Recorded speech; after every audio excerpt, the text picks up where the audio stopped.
1 verse 27, 28, amen, na ang tao ay nilikha ng Diyos kagaya ng kanyang wangis, mga kapatid. At inilikha ang lalaki at babae.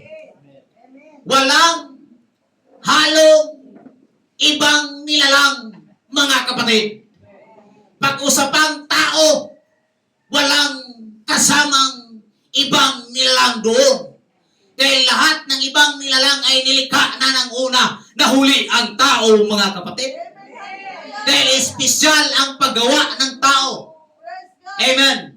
Ang tao ay mayroon pong tinatawag na unique, mga kapatid. Kaya ikaw ay unique ka, mga kapatid. Ano man ang meron ka, huwag kang, hallelujah, praise God, huwag kang mabahala or huwag kang magtaka. Bakit itong, hallelujah, isa ay hindi kaparehas mo, kapatid. Hallelujah! Dahil unique tayong ginawa ng Panginoon. At pag sinabi unique, there is beauty inside and out, mga kapatid. Everybody say amen. Hallelujah! Merong maganda. Hallelujah! Sa buhay po natin. Dahil tayo po ay nilikha ng Diyos. Mga minamahal kong kapatid. Amen, ay espesyal. At ang sabi ng Diyos, in God bless them, mga kapatid. Binasbasa ng Diyos, amen, hallelujah, ang kanyang nilikha, ang babae at lalaki, mga kapatid. Kaya pinagpapala ang mag-asawa. Everybody say amen? Nagkaroon ng anak. Nagkaroon ng pagpapala, mga kapatid. Sa panahon natin ngayon, may kaparehas babae na kinakasal. Oh? Paano i-bless ng Panginoon? Meron din parehas lalaki kinakasal. Paano i-bless ng Diyos? Walang blessing doon. At merong kinasal. Tumboy at saka bakla. Sabi nila, okay din yun kasi lalaki man at babae. Ang tumboy nagsuot ng barong. Ang bakla nagsuot ng gown. What I say? Everybody say amen? So, sa word of God, hindi pasado. Hindi, hallelujah, pinahintulutan, mga kapatid. Ang kaaway gumagawa ng paglilito. Hallelujah, lalo na sa henerasyon natin ngayon. Amen? Magtataka ka, wala namang mattress ang bakla, pero dumadami ang bakla. Tale of the Spirit. Dati ang masabing Espiritu. Saan nagmula? Doon sa siyudad ng Sodoma at Gomora. Maraming mga espiritu ng bakla at tumboy. Sabi ng Bible na ang siyudad ng Gomora halos napalutan ng masamang tao. Amen. Halos napalutan ng kasalanan, mga kapatid. At even the angels na pinadala ng Diyos sa siyudad ng Sodoma at Gomora ay nahabol ng mga bakla. Kasi mga anghel, mga gwapo, matangkad, parang si pastor. Ay, hindi pala matangkad, gwapo lang.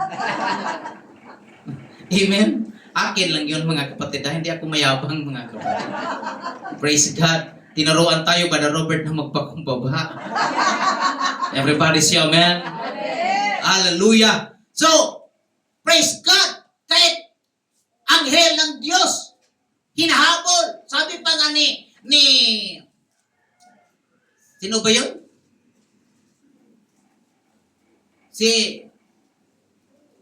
Kalimutan ko, mga kapatid. Hallelujah. Na kanyang, hallelujah, kumbaga, pinapaharap na nga niya ang kanyang anak na babae. Asawa ni Lot. Di ba? Or si Lot mismo. Hindi asawa ni Lot, si Lot mismo. Ang isip ko, Noah, hindi ko binanggit, mga kapatid. Pagkasabihin niyo, tumatanda na talaga si pastor. Baka makaganti kayo kasi lagi ko sinasabi, tumatanda kayo. Pag nakalimutan ni pastor, dinadamay kayo, mga kapatid. Everybody say praise the Lord. Na mismo, sabi ni Lot, meron akong mga anak. Kunin niyo. Ano sabi ng mga bading? Ay, ayoko. Gusto namin yung bisita mo. Kasi, pag may bisita ka sa Old Testament, kailangan, obligasyon mo yan na alagaan at iingatan. Kasi di mo alam, yan pala ay anghel ng Diyos, mga kapatid. Everybody say, praise the Lord. Kaya ganon yung espiritu noong unang panahon. Sinunog ng Diyos, Brother Roel, nangamatay yung mga tao ng bakla, tomboy. Pero yung espiritu ay lumilipad. Namatay ang katawan, pero yung espiritu hindi namamatay. Lumilipad hanggat ngayon. Kaya sabi ng Biblia, alalahanin ninyo ang pagbabalik ng Panginoon kagaya ng panahon ni Lot. Everybody say praise the Lord. Na busy ang mga tao. Hallelujah, yung iba nag-aasawahan. Pati puro babae nag-aasawahan, puro lalaki nag-aasawahan. In hallelujah. Praise God, sabi nila, pag-ibig. Pati pare nagkakasal. Sinasabing walang walang makapantay sa pag-ibig. Hindi pag-ibig yan. Kalaswaan. Hindi yan pag-ibig. Kalibugan yan. Everybody say amen. Huwag tayong hallelujah tinatawag hallelujah na magpa-deceive, mga kapatid. Hallelujah sa gawa ng kaaway, lalo na sa panahon ngayon. Ikaw at ako, inilikha ng Diyos to have a dominion, mga kapatid. To have the authority, to have the power. Hallelujah, because God commanded humanity to take dominion. Everybody say dominion.